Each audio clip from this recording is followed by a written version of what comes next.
नमस्कार, business express में आपका स्वागत है। मैं हूं आपके साथ अंकिता और आइए अब खबरें देखते हैं विस्तार से। दुनिया भर में कोरोना महामारी के कारण स्वास्थ्य चिंताओं के साथ साथ अन्य कई तरह की मुश्किलें आई हैं। इसमें सबसे बड़ी समस्या भोजन की है। हंगर वॉच सर्वे के मुताबिक सितंबर और अक्टूबर के बीच 20 में से एक घर ऐसा रहा जो एक वक्त का ही खाना खा पाया और रात को बिना कुछ खाए सोया। ऐसे में विशेषज्ञों ने दुनिया के प्रमुख देशों को सावधान करते हुए कहा है कि अगर वे समय से भुखमरी पर ध्यान नहीं दिए तो यह एक भयानक संकट के रूप में सामने आने वाला मुसीबत बन सकता है। सर्वे में देश के 11 राज्यों में 4000 लोगों की प्रतिक्रियाओं के मुताबिक सितंबर और अक्टूबर के बीच खपत में गिरावट रही। लगातार 8 सत्रों से जारी तेजी को गुरुवार को ब्रेक लग गया। बाजार में चौतरफा बिकवाली के कारण सेंसेक्स 265 अंक नीचे 45,837 पर और निफ्टी 90 अंक नीचे 13,438 पर कारोबार कर रहा है। निफ्टी बैंक इंडेक्स भी 287 अंकों की गिरावट के साथ 30,422 पर कारोबार कर रहा है। इंडेक्स में आईडीबीआई फर्स्ट बैंक का शेयर 4% नीचे कारोबार कर रहा है। वहीं बीएसई में लिस्टेड कंपनियों का total market cap 181 lakh crore रुपए हो गया है। बैंक का real time gross settlement system अब 24 घंटे 7 दिन उपलब्ध होगा। 14 दिसंबर से यह सुविधा शुरू हो जाएगी। भारतीय रिजर्व बैंक ने इसकी जानकारी दी। इससे अब ग्राहकों को पैसे भेजने में आसानी हो जाएगी। अभी हर महीने के दूसरे और चौथे शनिवार को छोड़ सप्ताह के सभी कार्य दिवसों में सुबह 7 बजे से शाम 6 बजे तक यह सिस्टम काम करता है। 24 घंटे 7 दिन यह सुविधा उपलब्ध होने से इसके लेन देन में बढ़त होने की उम्मीद है।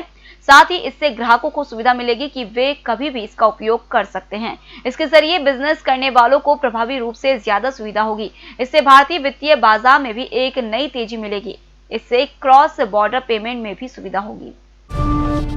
देश के सबसे बड़े स्टॉक एक्सचेंज के 16 ब्रोकर्स इस साल डिफॉल्ट हुए हैं, जो पिछले 20 साल में सबसे ज्यादा हैं।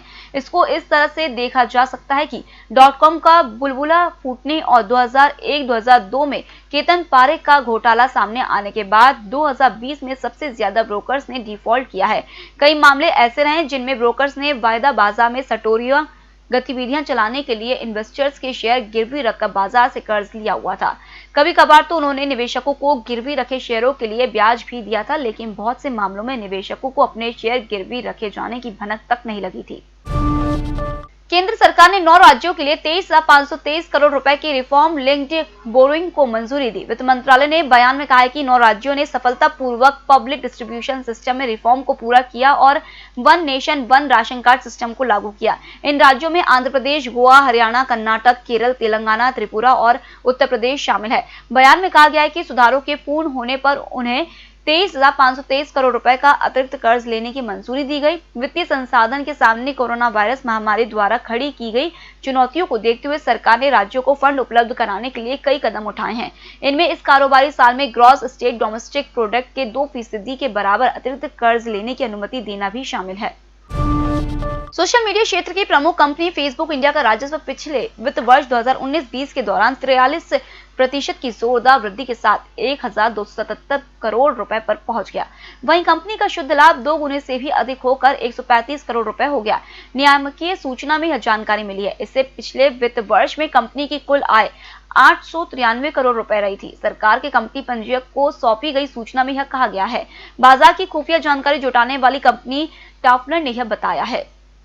फिलहाल इस बुलेटिन में इतना ही। आप बने रहिए EMS टीवी के साथ। नमस्कार।